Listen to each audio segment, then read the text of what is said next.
بسم اللہ الرحمن الرحیم۔ دوستو، آج ہم سب کی ایک مشترکہ شکایت ہے کہ ہم کماتے بہت ہیں مگر اس میں برکت نہیں ہے۔ گھر میں پیسہ آتا ہے لیکن سکون نہیں آتا، دل پریشان ہے، زندگی بے چین ہے۔ آخر ایسا کیوں ہوتا ہے؟ اللہ تعالیٰ فرماتے ہیں وَلَوْ أَنَّ أَهْلَ الْقُرَىٰ آمَنُوا وَاتَّقَوْا لَفَتَحْنَا عَلَيْهِمْ بَرَكَاتٍ مِّنَ السَّمَاءِ وَالْأَرْضِ۔ اگر لوگ ایمان اور تقوی اختیار کریں تو ہم ان پر آسمان اور زمین کی برکتیں کھول دیں۔ تو معلوم ہوا برکت کا تعلق صرف کمائی سے نہیں بلکہ اعمال سے ہے۔ نبی کریم صلی اللہ علیہ وآلہ وسلم نے فرمایا، جو جسم حرام سے پلا ہو جنت اس پر حرام ہے۔ آج ہم خود سوچیں، سود، دھوکہ، جھوٹ، ناپ تول میں کمی، یہ سب چیزیں ہمارے معاشرے میں عام ہیں۔ سود لینے والا، سود دینے والا، دونوں کے بارے میں اللہ رب العزت اپنے قرآن میں فرماتے ہیں کہ تم میرے ساتھ اور میرے محبوب کے ساتھ جنگ کے لیے تیار ہو جاؤ۔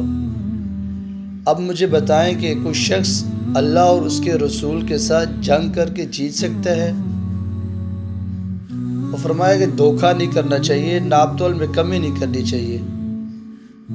اللہ کے نبی نے فرمایا کہ جو ناپ تول میں کمی کرتا ہے، دھوکہ دیتا ہے، وہ مجھ میں سے نہیں ہے۔ اور جھوٹ کے بارے میں اللہ رب العزت نے قرآن پاک میں فرمایا لعنت اللہ علی الکاذبین، جھوٹے پر اللہ کی لعنت ہے۔ آج معاشرے میں دیکھ لیں کہ چھوٹی چھوٹی باتوں پر جھوٹ بولا جاتا ہے۔ آپ بازاروں میں چلے جائیں، ناپ تول میں کمی آپ کو عام ملے گی۔ کسی دوسرے کو دھوکہ دینا آج فن سمجھا جاتا ہے اور گناہوں کی اہمیت دل سے نکلتی جا رہی ہے۔ جھوٹ کو گپ شپ کا نام دے دیا گیا اور دھوکے کو چالاکی اور ہوشیاری کا نام دے دیا گیا، اور سود اور رشوت دینے کو چائے پانی کا نام دے دیا۔ اس وجہ سے یہ گناہوں کی اہمیت دل میں سے ختم ہو گئی، جس کی وجہ سے آج مسلمان بڑے آرام کے ساتھ جھوٹ، سود اور ناپ تول میں کمی بڑی آرام سے کرتا ہے۔ فرمایا کہ حرام کمائی میں کبھی برکت نہیں آتی۔ ایک شخص دعا کرتا تھا مگر اس کی دعا قبول نہیں ہوتی تھی۔ نبی کریم صلی اللہ علیہ وآلہ وسلم نے فرمایا کہ اس کا کھانا حرام ہے، اس کا پینا حرام ہے، تو پھر دعا کیسے قبول ہو؟ تو اگر ہم رزق میں برکت چاہتے ہیں تو ہمیں حلال کو اپنانا پڑے گا، حرام کو چھوڑنا پڑے گا۔ اور دوسری بڑی وجہ نماز میں سستی کرتے ہیں۔ اللہ فرماتے ہیں وَأْمُرْ أَهْلَكَ بِالصَّلَاةِ وَاسْتَبِرْ عَلَيْهَا لَا نَسْأَلُكَ رِزْقًا۔ اپنے گھر والوں کو نماز کا حکم دو، ہم تم سے رزق نہیں مانگتے۔ یعنی رزق اللہ دیتا ہے، شرط صرف نماز ہے۔ آج ہم کیا کرتے ہیں؟ کاروبار کے لیے وقت ہے، موبائل کے لیے وقت ہے، لیکن نماز کے لیے وقت نہیں۔ جس رزق کے بارے میں اللہ نے فرمایا کہ یہ رزق تو ہم نے آپ کو دینا ہے، آج ہم اسی رزق کی خاطر نماز کو چھوڑ رہے ہیں۔ بزنس میٹنگ کی وجہ سے جماعت رہ رہی ہے، ہماری اولادیں نماز سے دور ہو گئی، ہمارے گھر کے ماحول نماز سے دور ہو گئے۔ اور قرآن پاک میں اللہ نے جگہ جگہ نماز کا ذکر فرمایا۔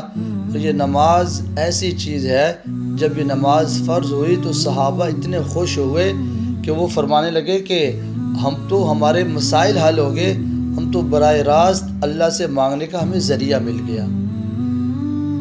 تو یاد رکھیں، جو اللہ کو بھولتا ہے اللہ اس کی برکت کو چھین لیتے ہیں۔ تیسری وجہ جو سب سے اہم وجہ ہے، قرآن سے دوری ہے۔ قرآن کیا ہے؟ قرآن برکت کی کتاب ہے۔ اللہ فرماتے ہیں وَهَذَا كِتَابٌ أَنزَلْنَاهُ مُبَارَكٌ۔ لیکن ہم کیا کرتے ہیں؟ گھر میں قرآن رکھا ہوا ہے، مگر پڑھنے کا وقت نہیں۔ ہم اس قرآن کو ایک اچھے اور خوبصورت کپڑے کے غلاف کے اندر لپیٹ کر الماری میں رکھ دیتے ہیں، اور جب کوئی شادی آتی ہے تو ہم اپنی بیٹی کو اس کے سائے کے نیچے رخصت کرتے ہیں۔ افسوس، اگر ہم اسی بیٹی کو اس قرآن کی تعلیم دی ہوتی تو کتنی خوش قسمتی اس بیٹی کے لیے ہوتی، لیکن ہم نے اس قرآن کو طاقوں میں سجا کے رکھنے کے لیے رکھ دی۔ آج گھر میں قرآن تو رکھا ہے لیکن ہم سے پڑھنے کا وقت نہیں۔ حدیث میں آتا ہے کہ جس گھر میں قرآن پڑھا جائے وہاں برکت آتی ہے، اور جس گھر میں سورۃ واقعہ پڑھی جائے اس گھر میں کبھی فاقہ نہیں آتا۔ کتنا آسان عمل ہے، ہر چیز اللہ رب العزت نے ہمیں بتا دی، لیکن دنیا کی رنگینیوں نے اور یہ دھوکے والی دنیا نے ہمیں ان سب چیزوں سے دور کر دیا، اور اپنی کشش اور یہ دھوکے کی وجہ سے اس نے ہر انسان کے ذہن میں ایک ظاہری کشش کو لا کے رکھ دیا، جس سے انسان ان سب چیزوں سے دور ہو۔ تو ہمیں کم از کم قرآن کے ساتھ ایسا تعلق ہونا چاہیے، اور نہیں تو کم از کم روزانہ 10 منٹ کا تعلق ہمیں قرآن کے ساتھ جوڑنا چاہیے۔ وجہ نمبر 4، والدین کی نافرمانی۔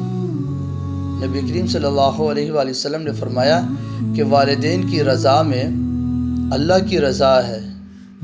آج آپ دیکھ لیں کہ معاشرے کے اندر والدین کو کس قدر نظر انداز کیا جاتا ہے، ان کی باتوں کو اہمیت نہیں دیتے۔